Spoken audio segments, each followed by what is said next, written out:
L'histoire commence alors que le groupe d'un héros combat un roi démon. Le roi est féroce, mais les héros parviennent à le maintenir en place avec de la magie. Le démon déclenche une puissante attaque, mais elle est bloquée par la barrière du mage. La bête continue de lancer des attaques dévastatrices, mais chacune est contrée par les héros. Le groupe chronomètre parfaitement son attaque finale, et le démon est finalement vaincu. À leur retour au château, les 4 mages qui ont aidé le héros à vaincre le roi démon sont célébrés. En reconnaissance de leurs efforts, le roi leur accorde un honneur très spécial. Ils sont les sages du feu, de la terre, de l'eau et du vent, et le roi déclare qu'il leur donnera les titres réservés aux plus puissants des mages. Il annonce qu'ils seront appelés les 4 empereurs, et tout le monde est stupéfait. Dans ce monde, seuls ceux de sang noble peuvent obtenir le titre d'empereur. Le sage nommé Eftel n'arrive pas à croire que ces titres leur soient attribués, et il est très honoré.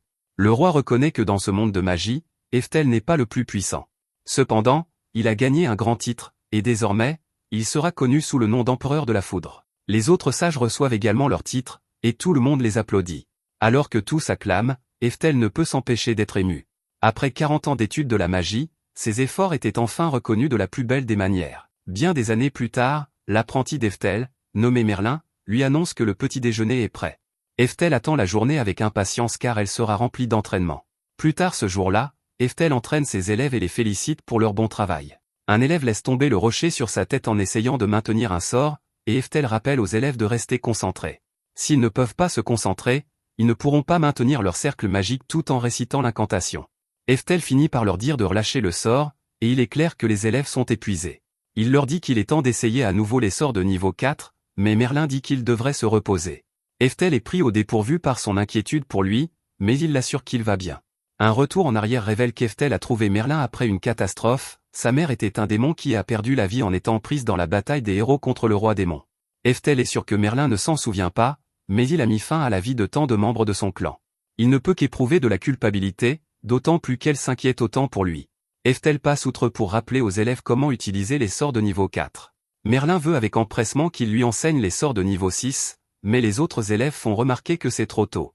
Eftel dit que Merlin est aussi fougueuse que toujours, et elle lui rappelle que c'est parce qu'elle est la meilleure élève de l'empereur de la foudre. Eftel ne répond pas lorsqu'on l'appelle ainsi, et il se demande simplement pourquoi Merlin est si pressé.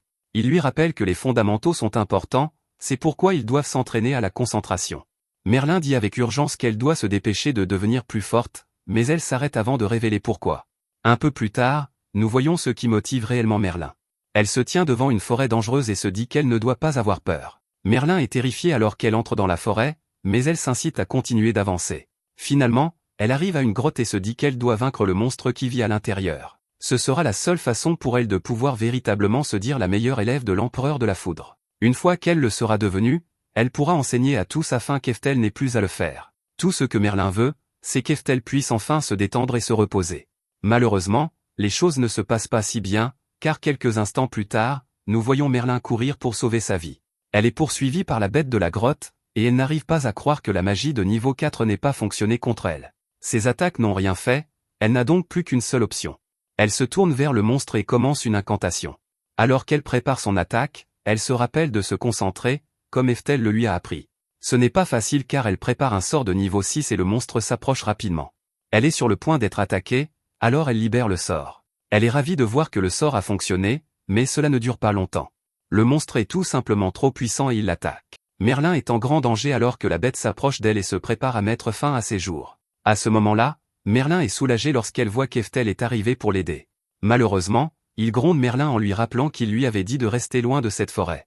Merlin s'excuse, et Eftel lui dit d'écouter attentivement. Il fait remarquer qu'elle a le plus grand potentiel parmi tous ses élèves, mais qu'elle est trop pressée. Il explique que le pouvoir que l'on s'empresse de maîtriser n'est pas un véritable pouvoir. À cet instant, Merlin est horrifié alors que le monstre se prépare à attaquer de nouveau. Eftel ne fait même pas face à la bête, étant simplement contrariée d'avoir été interrompue dans son cours. D'un simple mouvement de poignet, Eftel déclenche un sort de niveau 10. Les dégâts consument une grande partie de la forêt, et Merlin regarde, émerveillé. Ensuite, Merlin s'émerveille de la force d'Eftel. Eftel lui dit qu'elle a assez étudié pour aujourd'hui, et il la renvoie. Malheureusement, il s'effondre par terre et crache du sang. Eftel maudit sa maladie, et il réalise que Merlin vient de le voir s'effondrer. Merlin révèle que ce n'est pas la première fois, et elle sait qu'il est malade. Elle révèle que c'est pour cela qu'elle voulait apprendre aussi vite que possible, pour pouvoir l'aider. Eftel est stupéfait car Merlin a travaillé si dur, et c'était pour lui. Merlin insiste sur le fait qu'il doit prendre soin de lui, donc il devrait se reposer autant que possible. Malheureusement, Eftel fait remarquer qu'il n'a plus beaucoup de temps, donc il n'a pas de temps à perdre à se reposer. Merlin ne comprend pas pourquoi il continue à s'entraîner à la magie alors qu'il est si malade. Eftel explique simplement qu'il veut former les élèves talentueux qui viendront après lui, tout comme Merlin. Il poursuit en disant qu'il fut un temps où il voulait être le plus fort du monde. Chaque mage veut être le plus grand de tous les temps, et il ne faisait pas exception. Malheureusement, il a fini par réaliser qu'il n'atteindrait jamais ce rêve. Merlin n'arrive pas à croire ce qu'elle entend car elle sait à quel point il est fort. Elle dit que l'empereur de la foudre est le plus fort de tous, et elle fait remarquer que même aujourd'hui, il a utilisé un sort de niveau 10 sans effort. Eftel le reconnaît, mais cela ne suffit toujours pas comparé aux jeunes mages et à leur talent. Eftel sait qu'il ne peut pas rivaliser.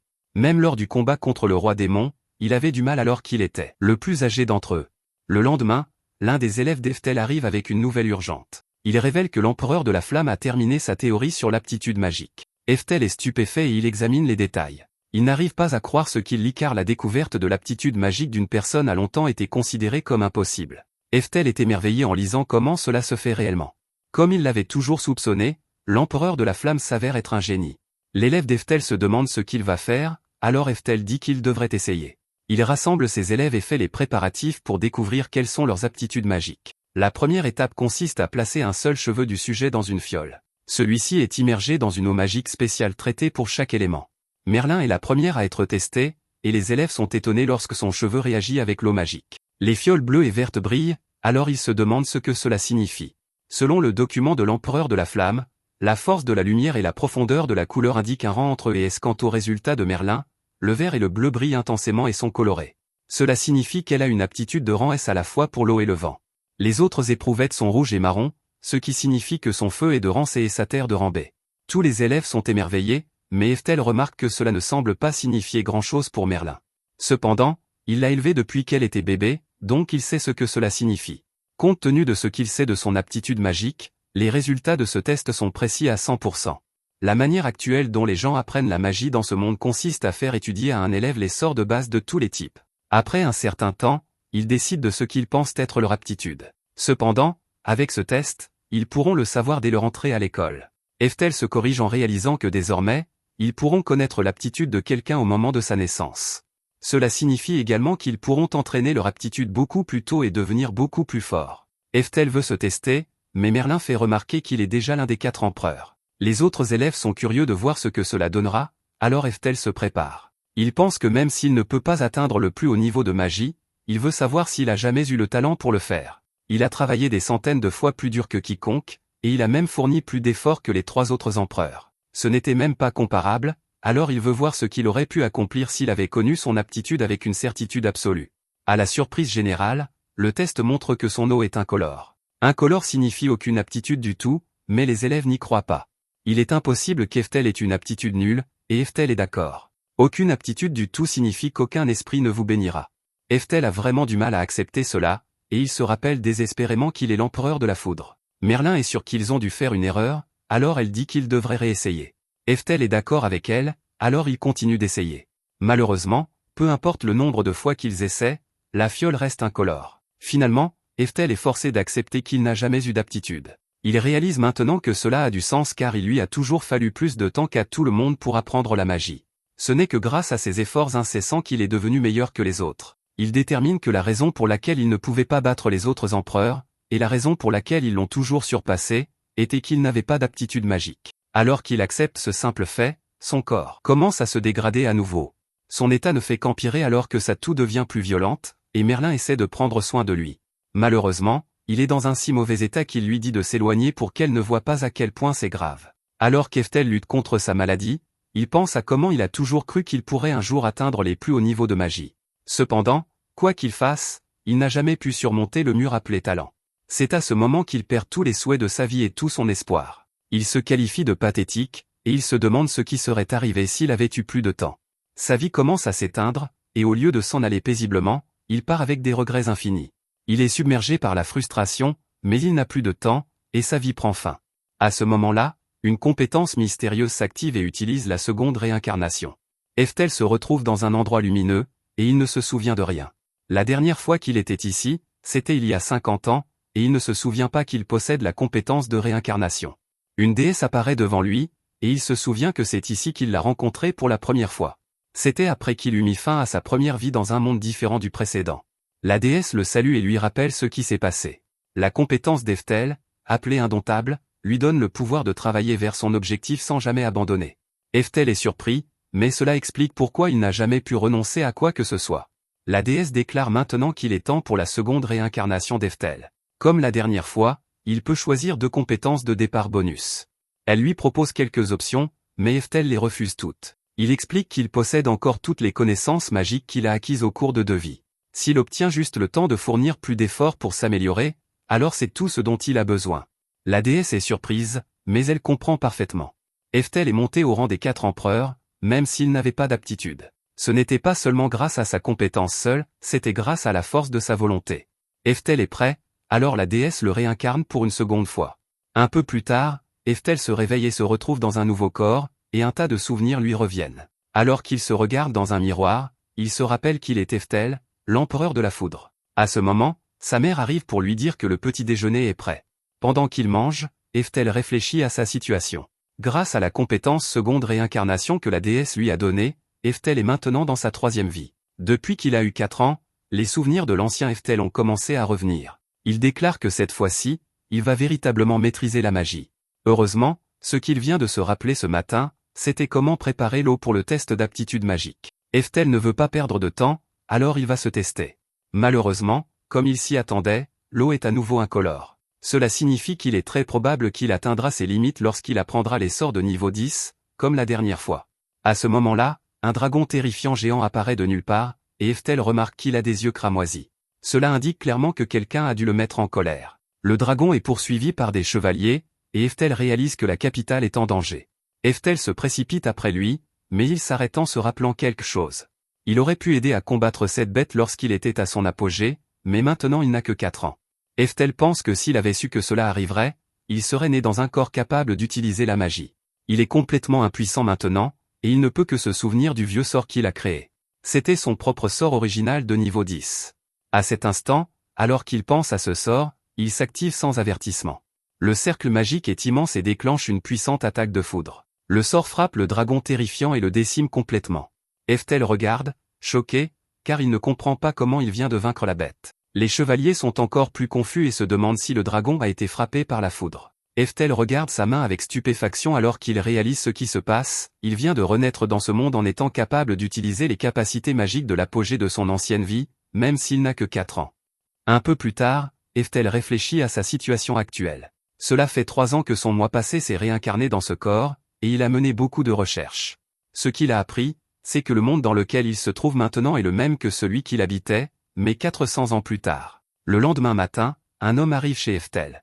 La mère d'Eftel le remercie d'être venu, et il lui dit de ne pas s'en faire. Eftel nous explique qu'il vit seul avec sa mère et que l'homme qui vient d'arriver pour lui donner de l'argent pour leurs dépenses est son frère Frasier. Frasier demande si Eftel va bien et il est surpris de voir qu'il étudie un livre aussi difficile à son jeune âge. Eftel dit qu'il trouve les livres vraiment intéressants, alors Frasier promet de lui apporter quelques livres en cadeau la prochaine fois. La mère d'Eftel dit qu'on voit bien de qui Eftel tient, parce qu'il aime tant lire, et Frasier est d'accord. Frasier ne pense pas qu'Eftel puisse comprendre ce que disent les livres parce qu'il est encore si jeune, mais il ne doute pas qu'Eftel les maîtrisera bientôt. Frasier dit que leur père sera très content, alors Eftel se demande quand il pourra enfin rencontrer son père. Frasier s'excuse parce que leur père est occupé et qu'il a du mal à trouver du temps. Eftel nous explique tristement qu'il n'a jamais rencontré son père. Son père est le duc Orcote et c'est une personne importante dans le domaine de la magie au royaume d'Azul. Il est un descendant de l'ancien moi d'Eftel, alors Eftel est curieux de savoir à quoi il ressemble. Malheureusement, la mère d'Eftel n'a aucune aptitude magique, alors l'épouse du duc et ses autres maîtresses ne l'apprécient pas beaucoup. Ils sont une famille de mages, alors ils ne comprennent pas pourquoi le duc aurait un enfant avec quelqu'un qui n'a pas d'aptitude magique. L'épouse du duc détestait tellement la famille d'Eftel qu'elle les a envoyés vivre au milieu de nulle part. En d'autres termes, la famille du père d'Eftel ne le reconnaît pas comme son fils, et c'est pourquoi il n'a jamais pu rencontrer son père. Frasier s'excuse encore et promet d'en parler à leur père. Eftel explique alors que Frasier est le deuxième fils de l'épouse du duc Orcote. Il a eu pitié d'Eftel et de sa mère, alors il prend soin d'eux, et c'est un homme très gentil. Eftel pense ensuite que, quoi qu'il se passe autour de lui, il s'en moque tant qu'il peut étudier la magie à nouveau. Plus tard, Frasier demande à Eftel ce qu'il veut faire plus tard avec toutes ses études. Eftel lui rappelle avec excitation qu'il est un descendant d'un mage légendaire. Il dit que quand il aura 15 ans, Il veut aller à l'académie de magie de la capitale et étudier la magie. Avant même qu'il ait fini, la mère d'Eftel intervient. Elle fait remarquer qu'Eftel est comme elle, car il n'a pas d'aptitude magique. Eftel révèle qu'à cette époque, les tests d'aptitude magique sont courants, donc son manque d'aptitude est déjà connu de tous. La mère d'Eftel dit qu'elle pense à faire apprendre l'escrime à Eftel et à l'envoyer plutôt à l'école militaire. Frazier trouve que c'est une excellente idée, et il révèle qu'il a été diplômé de l'école militaire major de sa promotion. Il admet qu'au début, il n'a choisi cela que parce qu'il était jeune et qu'il voulait se rebeller contre le fait d'appartenir à une famille de magiciens. Cependant, au final, il pense que c'était le bon choix. Les épéistes magiques sont rares, donc l'armée prend vraiment soin de vous. À ce moment-là, Frazier décide que, puisqu'il a un peu de temps aujourd'hui, il va voir comment Eftel se débrouille avec l'épée. La mère d'Eftel est ravie, alors Frazier commence à entraîner Eftel. Frazier est impressionné et dit à Eftel de mettre plus de force dans ses poignets. Les choses semblent bien aller, alors il dit qu'Eftel a beaucoup d'aptitude pour l'escrime. Eftel est complètement épuisé, mais il réalise finalement quelque chose. Au début, il se demandait pourquoi Frazier ne lui enseignait que l'éducation de base et les sciences militaires. Mais maintenant, il réalise que Frazier voulait qu'il aille à l'école militaire depuis le début. Eftel comprend que Frazier s'inquiète probablement juste de son manque d'aptitude magique. À ce moment-là, Eftel arrête soudainement l'entraînement et dit à Frazier qu'il veut vraiment aller à l'académie de magie. Frazier essaie d'expliquer que les gens sont bons dans certaines choses et mauvais dans d'autres, mais Eftel dit qu'il le sait déjà. Il sait qu'il n'a pas d'aptitude magique, mais il dit qu'il a quand même du mana. Il révèle qu'il peut même utiliser la magie, alors il veut y aller coûte que coûte. Au fond de lui, Eftel pense qu'il y a 400 ans qu'il n'a plus été en vie. Il est sûr que s'il peut juste arriver à l'académie de magie, il trouvera un indice pour dépasser ses limites magiques. Frazier comprend, alors il décide de faire un marché avec Eftel. Il dit qu'il va lancer le sort maintenant, et si Eftel peut le reproduire ne serait-ce qu'un peu, alors il recommandera personnellement Eftel pour l'académie de magie. Eftel est ravi et remercie Frazier. Au fond de lui, cependant, Frazier s'excuse auprès d'Eftel car il sait que ce qu'il fait est un peu cruel. Il s'attend à ce qu'Eftel échoue et il se sent vraiment mal. Il espère seulement que cela aidera Eftel à voir la réalité et à comprendre ses limites. Frazier dit à Eftel de regarder attentivement et il commence une longue incantation. Il dit tout un tas de mots et fait tout un tas de pauses, puis il libère le sort. Son attaque tranche un arbre en deux et il est complètement épuisé. Frazier est fier de lui pour avoir utilisé un sort de niveau 2 et il est sûr que cela a dû sembler être un miracle à Eftel. Il est cependant choqué quand Eftel demande si c'était tout. Eftel n'est pas du tout impressionné et Frazier n'en croit pas ses oreilles. Il explique immédiatement qu'utiliser de la magie de ce niveau demande beaucoup d'efforts. Avant qu'il ait fini, Eftel libère le même sort en une fraction de seconde. Le vent autour de son attaque surprend Frazier, mais il est encore plus choqué par ce qu'il voit. L'attaque d'Eftel a enlevé un énorme morceau de la forêt, et Frazier n'arrive pas à croire qu'un enfant de 7 ans ait pu utiliser une telle magie. Ce qui est encore plus choquant, c'est qu'il l'a fait instantanément, sans incantation. Seul un sage qui s'est entraîné pendant des décennies devrait pouvoir faire cela, et aucun enfant de 7 ans ne pourrait jamais le faire. Il demande à Eftel ce qu'il a fait et Eftel s'excuse rapidement. Il se souvient qu'il était censé juste copier le sort, mais cela s'est retrouvé plus proche d'un niveau 4. Frazier est hors de lui car le niveau 4 est une magie ultra avancée. Cela déroute Eftel parce qu'il a toujours considéré le niveau 4 comme une magie moindre. Frazier exige de savoir comment Eftel peut utiliser une magie aussi avancée et Eftel a du mal à trouver une réponse. Il ne peut pas révéler qu'il a été réincarné, alors il doit trouver autre chose. Il dit simplement qu'il ne peut pas vraiment expliquer pourquoi, il adapte juste les connaissances et le pouvoir magique qu'il a acquis par ses études à son corps et à son cerveau. Eftel admet alors avec désinvolture que la vérité est qu'il peut en fait faire de la magie jusqu'au niveau 10. C'en est trop pour Frazier, car le niveau 10 est une technologie perdue, et il s'évanouit. Eftel essaie de réveiller son frère, mais en vain. Il pense qu'il n'a jamais laissé personne dans cette vie le voir utiliser la magie auparavant. Cependant, d'après la réaction de Frazier, il comprend que quelque chose ne va pas. À ce moment-là, il se souvient que quand il a vaincu le dragon, tout le monde a qualifié sa magie de miracle et a dit qu'un dieu les avait sauvés.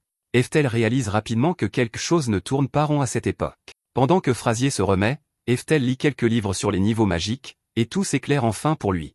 Il ne sait pas ce qui s'est passé au cours de ces 400 dernières années, mais il semble que la culture magique ait beaucoup décliné depuis son époque. Ce qui était autrefois une magie ultra avancée est maintenant considéré comme une technologie perdue et lancer des sorts sans incantation n'est plus courant non plus. Cela explique pourquoi Frazier s'est évanoui, alors Eftel décide qu'il devrait s'excuser auprès de lui. À ce moment-là, Frazier se réveille et il est toujours sous le choc qu'un enfant de 7 ans lance des sorts sans incantation. Eftel a décidé de brouiller les pistes, alors il raconte à Frazier une histoire complètement différente. Il dit que Frazier a utilisé un sort incroyable pour faire exploser un arbre et qu'une partie lui a heurté la tête et l'a assommé. Frazier gobe l'histoire complètement et il se convainc que c'est forcément ce qui s'est passé. À partir de ce moment, Eftel décida qu'il étudierait la magie en secret. Il décida aussi de jouer le jeu avec Frazier concernant l'école militaire, au moins pour un temps. Frazier continue d'entraîner Eftel à l'épée et il doit lui rappeler de garder les yeux sur son adversaire. Eftel s'avoue à lui-même qu'il ne veut pas vraiment aller à l'école militaire. Cependant, il pense que sa compétence indomptable de sa vie passée a peut-être déformé sa personnalité car plus il est vaincu, plus il se met en colère. Cela le pousse à redemander à Frazier un round de plus, encore et encore, chaque jour. Frazier est toujours heureux d'obliger, alors leur entraînement dure éternellement. Quand Eftel a 10 ans, il commence à penser qu'il veut devenir plus fort dans les arts martiaux d'une manière qui va au-delà de la simple magie. Il détruit complètement une bûche qui tombe et il en est venu à réaliser qu'utiliser une épée est en fait très amusant. Aussi, il pense que le titre de plus fort épéiste magique serait plutôt cool. À ce stade, Frazier lui apprend à se battre 3 fois par semaine. À ce moment-là, Frazier annonce qu'aujourd'hui, ils vont faire quelque chose d'un peu différent et avoir une leçon spéciale. Il révèle qu'il a fait venir un entraîneur spécial pour enseigner à Eftel à sa place. Un homme massif arrive et il demande si Eftel est le gamin dont Frazier lui a parlé. Frazier confirme que c'est lui et Eftel est intimidé par la carrure de ce grand type. Frazier le présente comme Monsieur Moria, l'ancien commandant des chevaliers du royaume d'Azul. Eftel se présente, mais Moria lui dit juste de l'attaquer quand il sera prêt.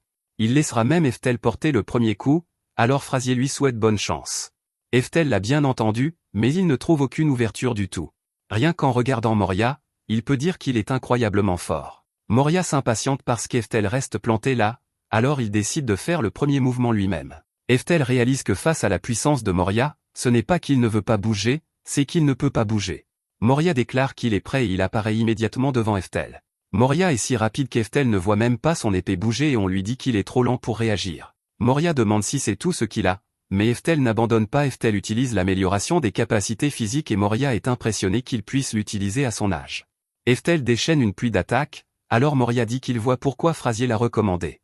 Eftel est confus parce qu'il ne savait pas qu'il était recommandé pour quoi que ce soit. Frazier explique que quand il enseignait à Eftel, il a réalisé qu'il y avait une faible quantité de mana dans sa main chaque fois qu'il tenait une épée. Eftel n'a pas d'aptitude magique, mais il peut contrôler le mana dans son corps de manière étonnamment fluide, presque comme un vrai mage ou un sage. Eftel pense en lui-même que cela a du sens parce qu'il était en fait un sage. Moria rit de bon cœur car il n'arrive pas à croire qu'Eftel ne puisse pas utiliser la magie, mais qu'il puisse contrôler son mana comme un mage. Cela le fait bien rire, mais Eftel n'aime pas qu'on se moque de lui. Il pense qu'il pourrait gagner facilement s'il se laissait utiliser la magie. Cependant, il décide que ce serait sans intérêt de battre Moria de cette façon. Pour l'instant, tout ce qu'il veut, c'est le battre dans un vrai combat. Eftel essaie d'attaquer, mais l'épée de Moria est trop lourde. Moria lui dit qu'il manque de technique, et plus encore, qu'il manque de taille et de muscles. Il dit qu'il faudra au moins 3 ans de plus avant qu'Eftel soit à sa hauteur. Eftel lutte pour retenir l'attaque de Moria, mais quelque chose change. Eftel manœuvre très rapidement et il parvient à jeter Moria sur le dos. Frazier l'encourage, mais Eftel pense que son corps a bougé tout seul. Il reconnaît la technique qu'il vient d'utiliser et il se souvient qu'il a appris à faire des projections dans un monde différent de celui-ci. Il ne s'attendait jamais à ce que cela lui soit utile, mais heureusement, ça l'a été. Moria admet qu'une défaite est une défaite, et il déclare qu'Eftel a réussi le test. Eftel est confus quant au test dont il parle, alors Frazier révèle qu'il a oublié de mentionner quelque chose d'important. Monsieur Moria est en fait le directeur de la prestigieuse école des sciences militaires d'Azul. Cela signifie qu'à partir de l'âge de 15 ans, Eftel sera étudiant dans une véritable école militaire, et Frazier dit que sa mère sera si fière. Eftel est de plus en plus surpris à chaque mot, et Moria dit qu'il veut clarifier une chose. Il dit qu'il a peut-être perdu le combat, mais qu'il a gagné le duel à l'épée. Eftel ne comprend pas du tout cette logique, et il se demande comment cela a même pu arriver. Quelque temps plus tard, Frazier remarque qu'il va pleuvoir, et il demande à la mère d'Eftel où il est. Elle dit qu'Eftel est dehors en train de s'entraîner avec son épée et qu'il ne rentre jamais, même quand le temps est mauvais. Elle espère seulement qu'il ne sera pas trempé et qu'il n'attrapera pas froid. Sous la pluie, Eftel s'entraîne en réalité secrètement à la magie, et il lance un sort de niveau 10. L'attaque qu'il déclenche est dévastatrice, mais Eftel est perfectionniste. Il note qu'il y a encore un léger décalage quand il atteint le niveau 9 ou 10. Eftel pense que les jours de pluie comme ceux-ci sont parfaits car il peut s'entraîner à la magie sans que personne ne le remarque. À ce moment-là, Frazier accourt parce qu'il a vu un terrible éclair et qu'il était inquiet. Eftel minimise rapidement et dit qu'il va très bien. Il se gronde intérieurement car il a encore failli effrayer Frazier. Frazier lui rappelle qu'il va à l'école militaire l'année prochaine, alors il doit faire attention à ne pas se blesser. Au fond de lui, Eftel révèle son véritable plan. Depuis l'examen d'entrée, il a été décidé qu'il irait à l'école militaire. Dans ce monde, on devient adulte à 15 ans, et actuellement, Eftel a 14 ans. Cependant, Eftel n'a aucune intention d'aller réellement à l'école militaire. Les tests d'aptitude magique étant désormais partout, il sait qu'il lui sera difficile de suivre la voie de la magie de manière normale. C'est pourquoi, quand il aura 15 ans, il prévoit de quitter la maison et de rejoindre l'académie de magie par ses propres moyens. Sur le chemin du retour, Frazier annonce qu'il a une bonne nouvelle. Il révèle que leur père, le duc Orcotte, va enfin rencontrer Eftel. La mère d'Eftel est débordante de joie, et elle dit que c'est grâce à Frazier qui a tant appris à Eftel sur les sciences militaires et l'escrime. Elle dit à Eftel que c'est incroyable et qu'il est enfin devenu assez fort pour que son père le reconnaisse. Elle devient très émue, mais Eftel ne ressent pas la même chose. Au fond de lui, il ne pense pas qu'il y ait grand intérêt à rencontrer un homme qu'il a ignoré pendant 14 ans. Même Frazier devient émotif et se met à pleurer tellement il est heureux pour Eftel. La mère d'Eftel est sûre que leur père vient parce que Frazier s'est occupé d'Eftel chaque jour. Eftel décide de jouer le jeu car il ne veut pas attrister les deux. Plus tard, ils arrivent au manoir du duc Orcotte et Eftel est émerveillé par sa beauté. Il se rappelle qu'il n'est venu que pour sa mère et Frazier, mais il est un peu excité à l'idée de rencontrer son propre descendant aussi. Frazier amène alors Eftel pour rencontrer leur père. Pour une raison quelconque, tout le monde dans la pièce est très silencieux. Eftel surprend tout le monde en s'avançant et en se présentant. Il dit qu'il a toujours voulu rencontrer son père et tout le monde est stupéfait. Malheureusement, le duc dit immédiatement à Eftel de l'appeler duc Orcotte au lieu de père. Il dit qu'il n'a jamais reconnu Eftel et il déclare qu'Eftel fait honte à leur famille. Eftel est stupéfait car c'est ainsi que cet homme salue son fils pour la première fois en 14 ans. Eftel se contente d'acquiescer et l'appelle duc Orcotte. Le duc insulte Eftel en disant qu'il est un descendant de l'empereur de la foudre, mais qu'il n'a aucune aptitude magique. Il dit qu'Eftel est une honte totale, alors l'empereur de la foudre doit pleurer. Eftel pense en lui-même qu'il pleure sûrement, car il a enfin rencontré son descendant et le type s'est avéré être un parfait idiot. Eftel ne pourrait pas être plus déçu, alors il veut juste rentrer chez lui. Le duc évoque ensuite le fait qu'il a entendu dire qu'Eftel avait reçu une invitation spéciale pour l'école militaire. Il éclate d'un grand rire et dit que c'est une excellente nouvelle. Un instant, Eftel se demande si peut-être son père est finalement content de le voir, et qu'il n'est peut-être pas si mauvais. Cet espoir est rapidement anéanti lorsque le duc révèle la véritable raison de sa joie.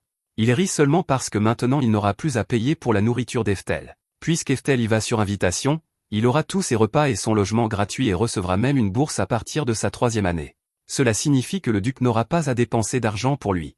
Tout cela convient au duc tant qu'Eftel ne fait pas honte au nom de la famille. Eftel retire silencieusement tout ce qu'il a dit et il décide que ce type est une ordure complète. Il se demande si le duc l'a vraiment fait venir jusqu'ici juste pour dire tout cela.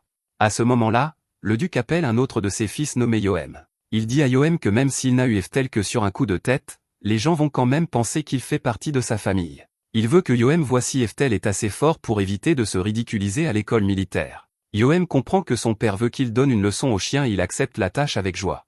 Ce type rit comme un psychopathe et Frazier s'alarme vraiment. Eftel devient très sérieux car il comprend très clairement maintenant quel était le but de cette rencontre.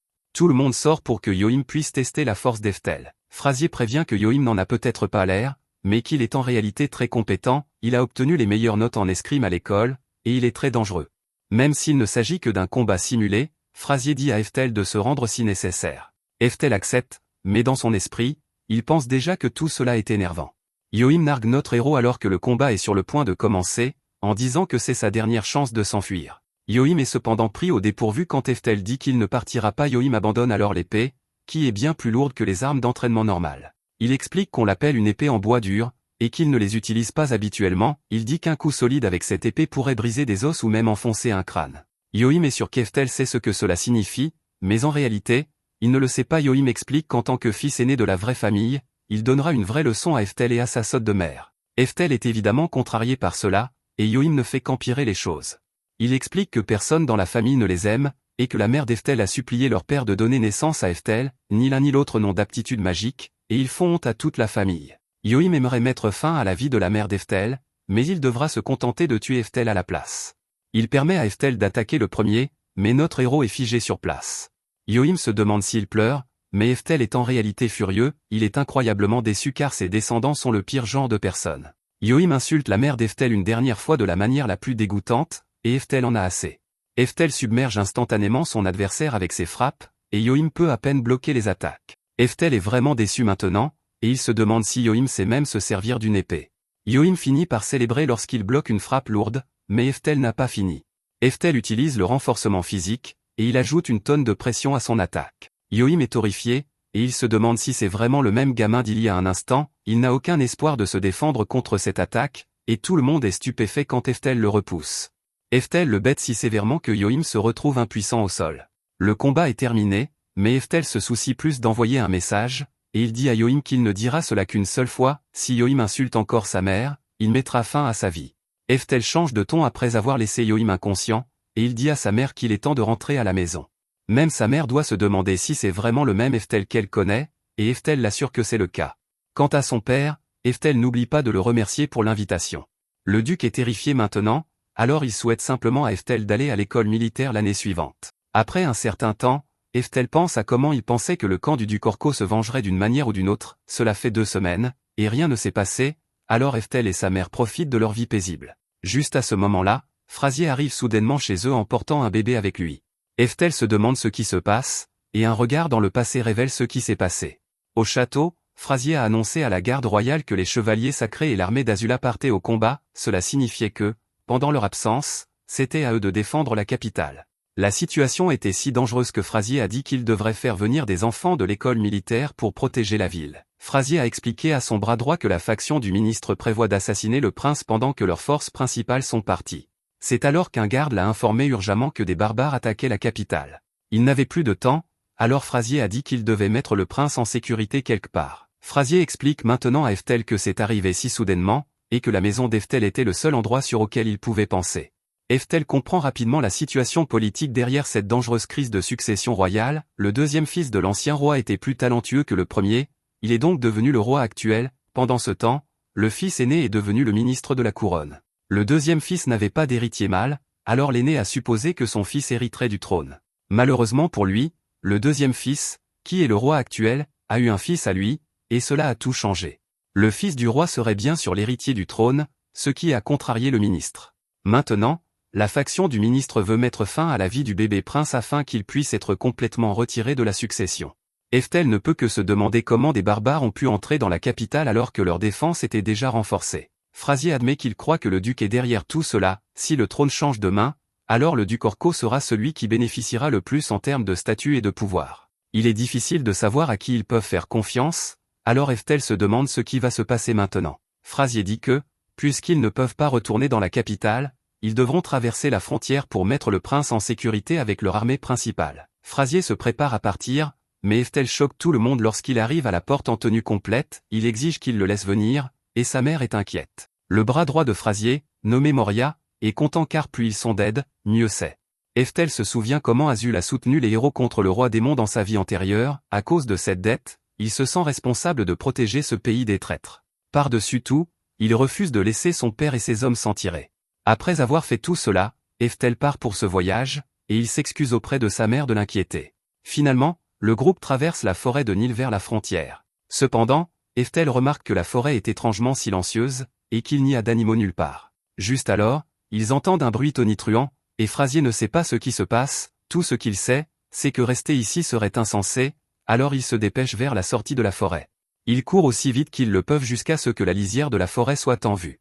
Malheureusement, une fois qu'ils atteignent la lisière, Frasier doit dire aux autres de s'arrêter. Le groupe est horrifié de voir un piège massif les attendant, c'est la chose la plus terrifiante que Frasier ait jamais vue, car la division de mages personnels du duc Orko bloque le chemin devant eux.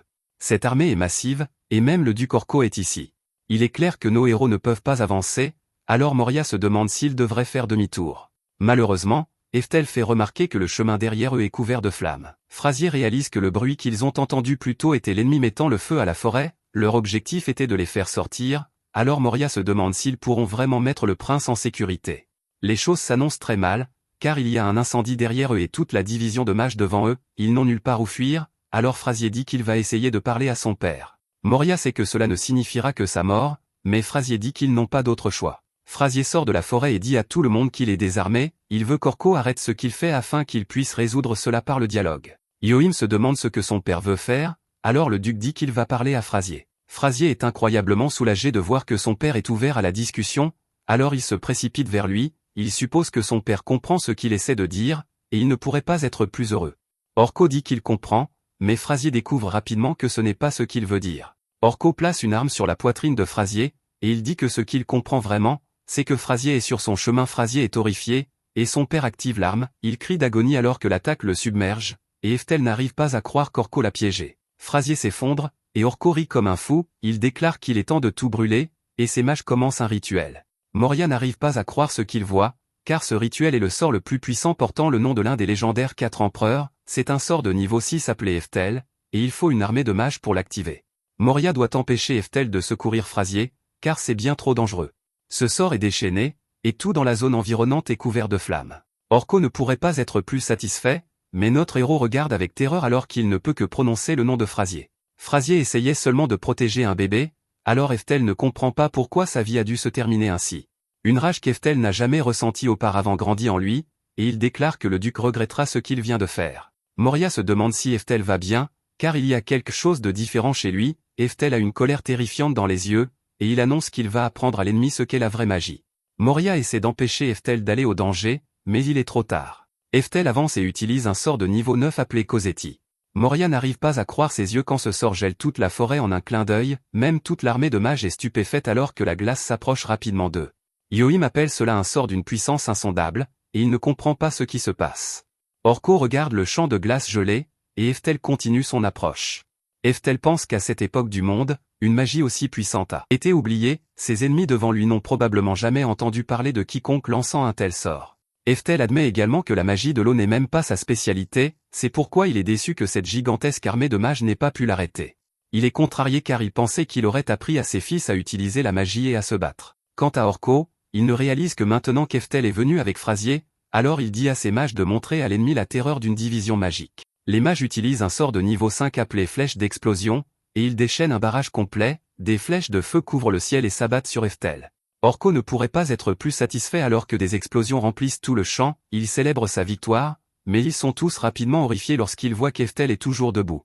Il a une tonne de cercles magiques devant lui, et ils n'arrivent pas à croire qu'ils aient pensé que cette attaque suffirait à l'abattre. Les mages perdent la tête, car ils ne comprennent pas comment Eftel a survécu à l'impact direct. Eftel explique qu'il existe une chose appelée un cercle de défense magique toujours actif. Orko en a assez, alors il dit à sa division magique de frapper Eftel avec leur attaque la plus puissante, il prépare leur attaque de niveau 6 appelée Eftel et utilise son rayon concentré.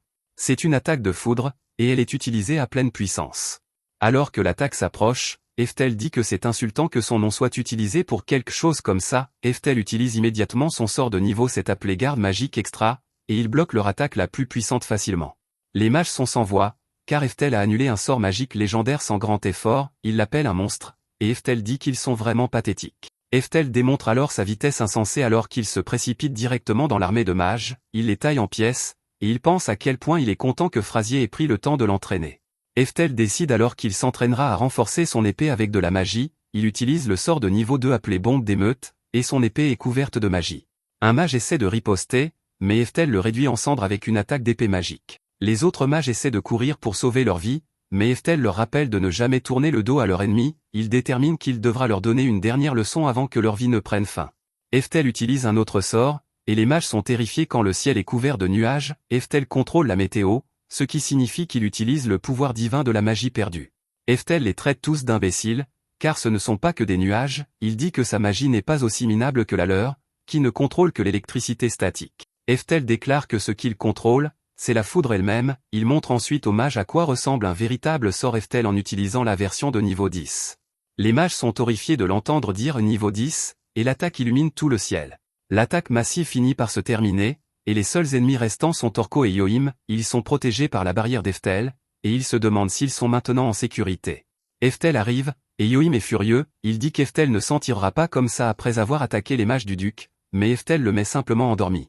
Orko est furieux, mais Eftel le fait taire, il fait remarquer qu'Orko a tenté d'assassiner le prince héritier. Il dit que le conspirateur ne peut pas disparaître commodément avec ses hommes sans recevoir une punition appropriée. Orko essaie de dire à Eftel qu'il sera considéré comme un traître s'il l'attaque, Eftel l'assomme simplement et envoie un dernier message, il déclare qu'il ne fera preuve d'aucune pitié envers le genre de salaud qui tue son propre fils. Après cela, Eftel explique que le coup d'État a échoué, et qu'Orko et Yohim ont ensuite été exécutés publiquement. Un peu plus tard, nous voyons que Frazier a réussi à survivre d'une manière ou d'une autre, il s'avère qu'un collier de famille précieux est ce qui a fini par lui sauver la vie. Eftel reconnaît le collier, appelé la garde d'Oberon, comme un objet de sa vie antérieure, cela signifie que le vieux trésor de l'empereur de la foudre a sauvé Frazier 400 ans plus tard. Eftel est juste content que Frazier aille bien, alors il va lui faire un câlin. Eftel nous explique ensuite que, parce que Frazier a risqué sa vie pour protéger le prince, La famille a été autorisée à conserver son titre. Aussi, après l'exécution d'Orko, Frasier est devenu le nouveau chef de la maison. Plus tard, Eftel montre enfin à Frasier et Moria davantage de sa véritable force. Il utilise un fléau maléfique de niveau 7 et le combine avec la mauvaise herbe du chaos de niveau 7. Les dégâts sont immenses, et les gars n'arrivent pas à croire qu'Eftel ait utilisé 2 sorts de niveau 7 à la suite. Frasier se demande si c'est là le véritable pouvoir d'Eftel, et Eftel s'excuse de l'avoir caché. Il hésite à expliquer la raison de tant de secrets, mais Moria lui dit qu'il n'a pas besoin d'expliquer. Avec une telle puissance, Moria est sûr qu'Eftel a quelques secrets. Eftel pense à comment ils n'en ont aucune idée, et il n'y a aucun moyen qu'il puisse leur dire qu'il a été réincarné. Quant à son pouvoir massif, le groupe dit que cela restera un secret. Ils conviennent également qu'il serait préférable qu'Eftel n'utilise pas ce pouvoir insensé en présence d'autres personnes, car le monde entier sombrerait dans le chaos si quelqu'un le voyait. Frasier se demande ensuite ce qu'Eftel va faire après tout ce qui s'est passé. Eftel dit simplement qu'il veut toujours aller à l'école de magie et devenir plus fort. Moria est choqué, car Eftel a déjà plus de pouvoir que quiconque n'en aurait besoin. Eftel explique qu'il veut devenir encore plus fort dans un endroit entièrement équipé pour cela. Frasier est impressionné par la détermination de notre héros, et Moria déclare qu'il aidera Eftel à s'entraîner jusqu'à son départ. Il fait remarquer qu'être habile avec une épée est toujours une bonne chose, et Eftel est d'accord.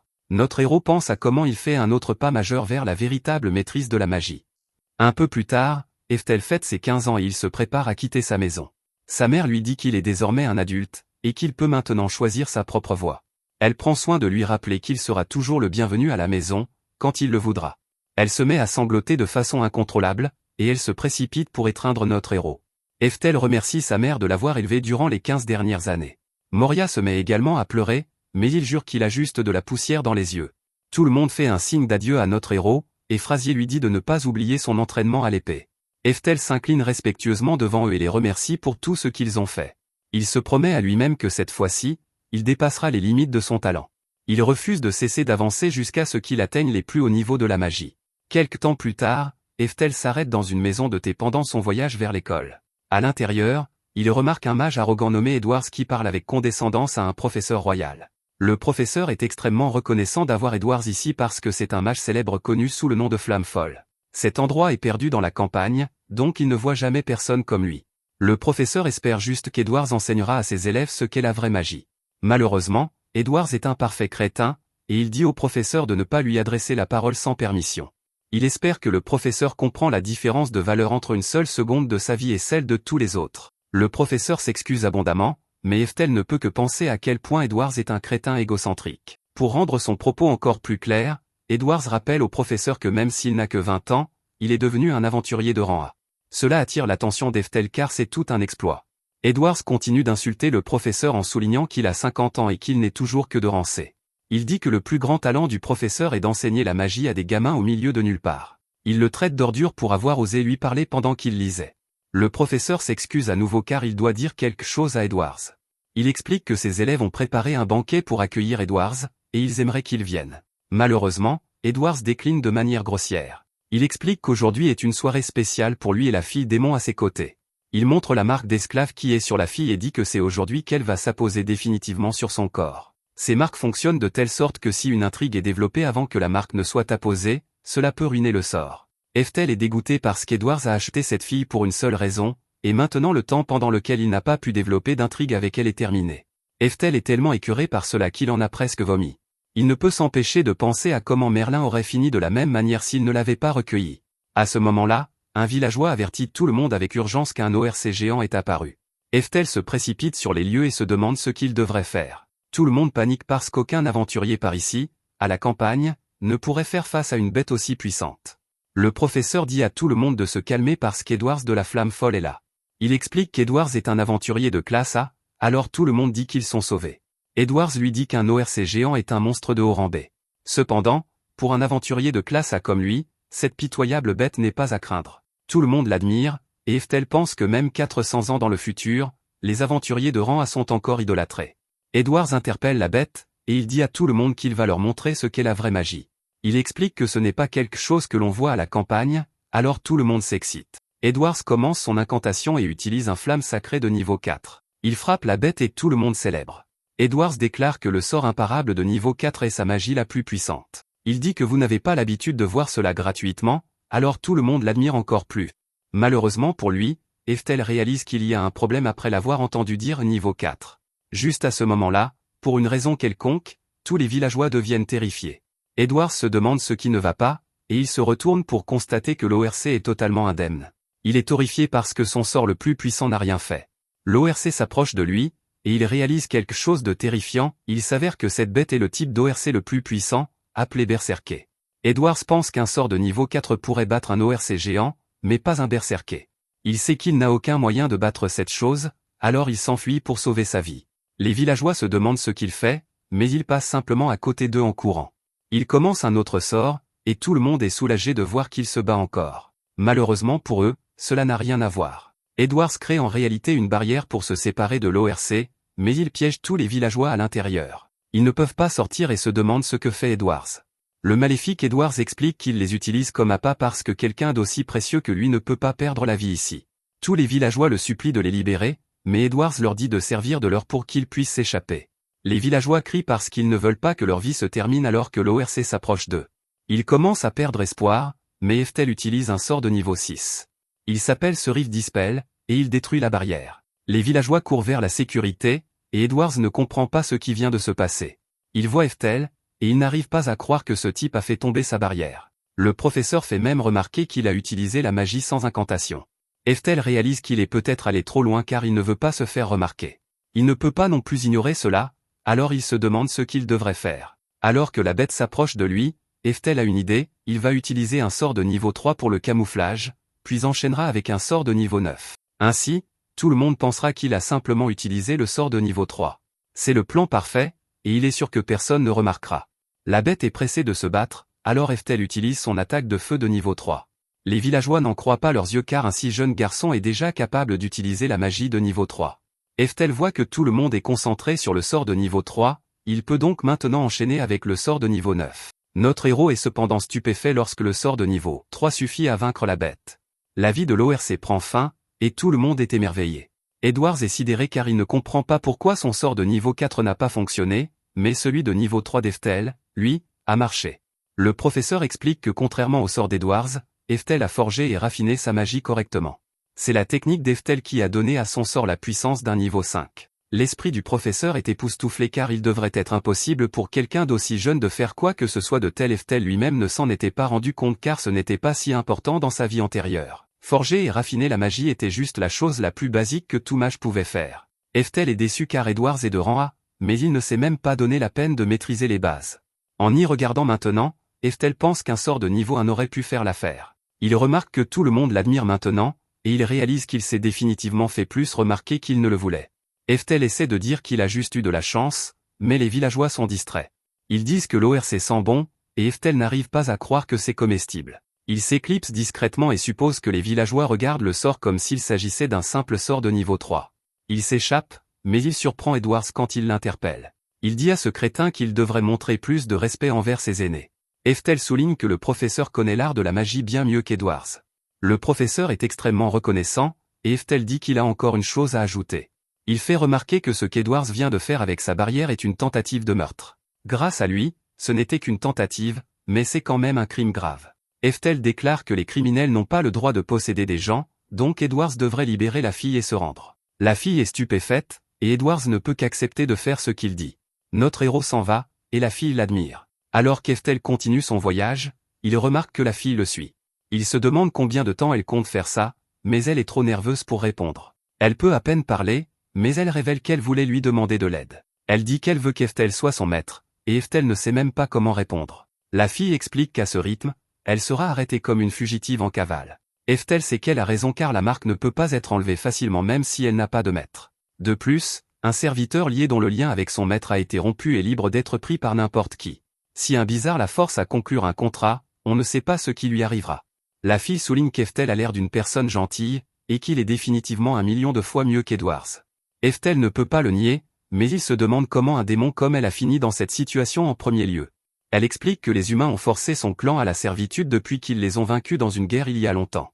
Eftel pense que tout cela est très cruel, mais c'est ainsi que ce monde fonctionne.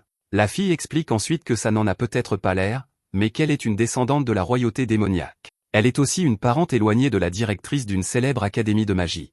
Elle révèle que le nom de sa parente est Merlin, et notre héros est stupéfait. La fille continue son explication, mais Eftel n'arrive pas à passer outre le nom de Merlin. Il se demande si elle parle vraiment de Merlin qui était l'apprenti d'Eftel, l'un des 4 empereurs. La fille confirme que cet Merlin a été élevé par le légendaire sage. Elle explique que Merlin est le plus puissant mage démon, et Eftel est hors de lui. Il se souvient de la jeune Merlin qu'il a élevée depuis qu'elle était bébé. Il est incroyablement fier car 400 ans plus tard, Merlin a réussi et elle est devenue la directrice d'une académie de magie. Cela lui fait vraiment réaliser que 400 années entières se sont écoulées. La fille l'entend, mais Eftel pense juste à quel point les démons vivent vraiment longtemps. Notre héros déclare alors que cette nouvelle scelle tout. Il accepte la demande de la fille, et elle le remercie abondamment. Il demande le nom de la fille, alors elle se présente sous le nom d'Anastasia. Finalement, ils arrivent dans une ville, et Anastasia se demande ce qu'ils font ici. Eftel explique qu'ils sont là pour l'examen d'entrée de l'académie de magie qui aura lieu demain.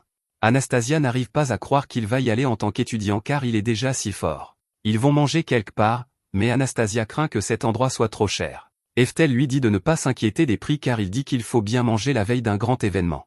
Ils entrent dans l'établissement chic, mais tout le monde à l'intérieur jette un regard noir à Anastasia. Ils se demandent même ce qu'un petit garçon fait dans un restaurant de luxe. Eftel dit à Anastasia de manger autant qu'elle veut, mais il est stupéfait de la voir assise par terre. Il se demande ce qu'elle fait, mais elle fait juste remarquer que c'est là qu'elle s'assoit. Eftel lui dit de s'asseoir sur la chaise, et elle n'arrive pas à croire que quelqu'un comme elle puisse s'asseoir à table. Elle explique que les servantes liées sont censées s'agenouiller à côté de leur maître. Eftel déclare qu'ils se moquent de ce qu'elles sont censées faire, mais elle ne croit pas qu'elle en soit digne. Eftel se demande à quel point elle est habituée à être ainsi, alors il lui dit simplement que c'est un ordre. Anastasia s'assoit et elle n'arrive pas à croire à quel point c'est confortable. Juste à ce moment, le serveur les interrompt et explique que ce restaurant interdit aux personnes comme Anastasia d'utiliser les chaises. De plus, c'est un restaurant de luxe qui sert strictement les classes supérieures. Ce n'est pas un endroit pour les classes inférieures, alors il demande si Eftel a l'argent pour payer le repas. Anastasia pense qu'il devrait aller ailleurs, mais Eftel lui dit de ne pas s'inquiéter. Notre héros sort quelques objets brillants et demande si cela suffit. Le serveur perd complètement la raison car ces choses s'appellent des larmes de dragon. Une seule de cette taille vaut plus de 500 pièces d'or. Eftel révèle qu'il en a beaucoup d'autres au cas où, et le serveur perd encore plus la raison. Il réalise son erreur et s'excuse auprès d'Eftel. Eftel lui dit qu'il peut garder la monnaie tant qu'il lui apporte la meilleure nourriture. Le serveur oublie tout ce qu'il a dit avant et dit juste au personnel d'emmener l'invité d'honneur dans la salle VIP. Eftel pense que c'est sa mère qui lui a donné tout cet argent pour son voyage. Bien sûr, c'est l'argent de son père, donc Eftel ne voit pas d'inconvénient à l'utiliser. Nos héros se voient servir un énorme festin, mais Eftel se demande ce qui tracasse Anastasia. Elle explique qu'on ne l'a jamais traitée comme ça avant, et elle se demande si quelqu'un comme elle peut vraiment manger ainsi. Eftel fait remarquer qu'ils vont passer du temps ensemble, donc elle devrait considérer cela comme sa façon de dire qu'il est heureux de l'avoir près de lui. Anastasia est stupéfaite car elle n'a jamais entendu cela auparavant. Eftel dit ensuite qu'il est sûr qu'elle a beaucoup souffert, alors il veut qu'elle se souvienne d'une chose, s'il la maltraite accidentellement, il veut qu'elle sache qu'il est normal qu'elle se mette en colère. Anastasia n'arrive même pas à comprendre cela, alors elle réalise quelque chose, elle n'a eu aucun droit pendant si longtemps qu'elle a probablement oublié ce que signifie même être en colère. Il explique simplement que quand quelque chose la contrarie, il est normal de le dire. Anastasia n'arrive pas à croire ce qu'elle entend, mais elle accepte de le faire. Pendant qu'ils dégustent leur repas, Eftel dit qu'il devrait s'entraîner. Il dit à Anastasia de se fâcher contre lui, et elle fait de son mieux pour essayer. Le lendemain, ils arrivent à l'académie de magie de Krone. Eftel se prépare à s'inscrire, mais d'abord, Anastasia le remercie de lui avoir acheté des vêtements neufs. Alors qu'ils avancent, Anastasia remarque qu'il y a beaucoup de monde ici. Eftel dit que c'est prévisible car les académies de magie sont très difficiles d'accès. C'est parce que si vous en êtes diplômé, vous n'aurez jamais de mal à trouver un emploi. Il dit que tout le monde est autorisé à passer l'examen, donc il pense qu'Anastasia devrait le tenter. Si tout se passe bien, elle pourrait peut-être obtenir un travail plus tard. Anastasia se demande si elle peut vraiment le faire, et Eftel l'assure que tout ira bien. Il pense qu'elle a beaucoup plus de talent magique que la plupart des humains. Il peut voir son potentiel de ses propres yeux, et aussi elle est une parente de Merlin. Nos héros se rendent ensuite dans une autre zone avec beaucoup d'autres candidats.